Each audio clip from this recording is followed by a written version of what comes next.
Muli nagkainitan sina Senador Kiko Pangilinan, Senador Robin Padilla kahapon. Nangyari sa Senate Lounge habang nakabreak po ang mga senador. May unang balita si Ian Cruz. Batang alas 4:30 ng hapon na magkumpulan ang mga tao sa Senate Lounge. Nakasuspindi noon ang sesyon para sa break ng mga senador. Nagkatensyon pala sa pagitan ni na Senador Robin Padilla at Senador Kiko Pangilinan. Bukod sa mga tauhan ng Senate Sergeant at Arms, nagtungo rin doon ang ilang staff ng mga senador. Pero on their way out, going to the lounge, medyo nagkaroon ng commotion ulit si Senator Robin at si Senator Pangilinan. But it was quickly satisfied, settled. Medyo nagtatabilan ng konti, nagsagutan na ulit nag-break sila doon. So magmimerienda lang sana sila. But on their way out, medyo siguro nagsagutan ulit. So muntik na nagkaroon ng muntik lang naman, muntik lang. Hindi nagustuhan ni Padilla ang anyay pagtataas sa kanya ng boses ni Pangilinan sa gitna ng pagtalakay sa tangkang pag-aresto kay Senador Ronald Bato de la Rosa. I'm appealing that perhaps this matter should be tackled in the committee rather than in this in plenary so that we can address other concerns, Mr. President. Paano natin pag-uusapan yung ibang... And for the record, Mr. President, I still have the floor.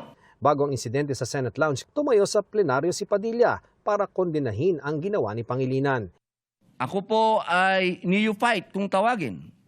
Napakainam po sana kung pakitaan niya ako ng magandang asal at ipakita sa akin na ganito, iho, ang pagsasabi ng I'm not finished.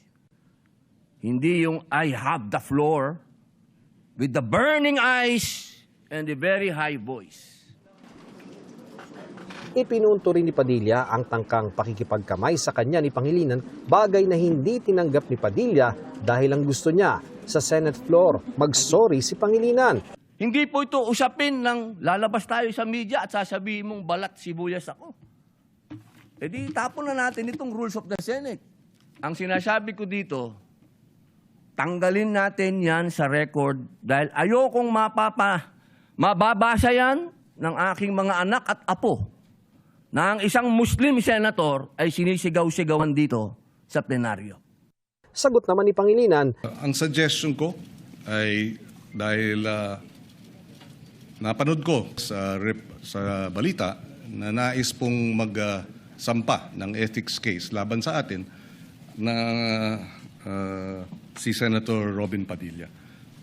So ang suggestion ko, isampa na yung ethics case at doon na po sa Ethics Committee natin pag-usapan ito dahil marami pang ibang mga mas importanteng bagay sa aking paniwala ang dapat nating talakayin. Wala na po siguro mas importante kung rules of the Senate ang pinag-uusapan natin. So, ang ibig pong sabihin ba niyan na hindi kayang mahumingi ng paumanhin ng isang veteran senator? Para sa kanyang pagtaas ng boses? Yun po ba? Nakikita ko po ang matamis ng ngiti ni Senator Kiko Pangilinan. Napakahirap po bang sabihin nun? May I suspend session first?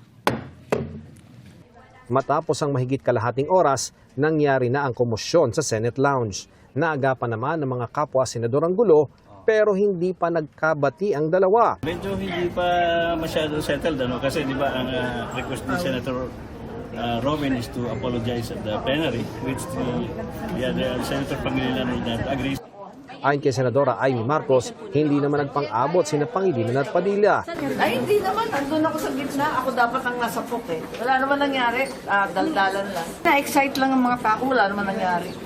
Pagkatapos ng komosyon, nakita ng ating news team si Pangilinan. Mais naman ang kanyang lagay. Hindi siya nagbigay ng pahayag. Sinubukan din namin kunin ang panig ni Padilla, pero ngumiti lang ito. Ito ang unang balita. Ian Cruz, GMA News.